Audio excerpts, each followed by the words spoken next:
দেখুন একটু এরকম একটা খবর আমি শুনছি টিভি চ্যানেলে এবং আজকের কয়েকটা পেপারও দেখেছি। আসলে বিষয়টা অপহরণ না, ঘটনাটা ঘটাচ্ছে আমাদের গণারচুমিতে এখানে স্মার্ট সিটির কাজ চলছে। তো এইখানে দুজন ছিল, তারা অ্যাকচুয়ালি স্ক্রেবার রাস্তাঘাটের জিনিসপত্র যে ভাঙাচোরা এগুলি টোকা। তো ওইখানে ওইখানে তারা ওই যে টিএমটি বারের টুকরো টুকরো যা ছিল, হ্যাঁ, তারা ওগুলি পুড়ে নিয়েছিল। তো বিভিন্ন জায়গা থেকে এরকম একটা এলিগেশন আসছে যে টিএমটি বার যা যা যা থাকে, কিছু কিছু লোক যে রাস্তায় জিনিসপত্র টোকায় এগুলি উঠিয়ে নিয়ে যায় রক্ত। তো এইরকম ইয়েতে যে স্মার্ট সিটির লোকরা তাদেরকে তাদেরকে তারা উঠিয়ে নিয়েছে।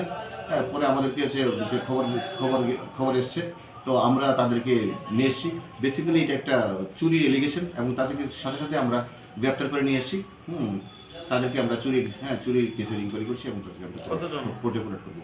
দুজন ছিল, তারা একজন ছিল নয়ন রায়, আরেকজন ছিল শাকিল মিয়া। তাদের বাড়ি আর আগে।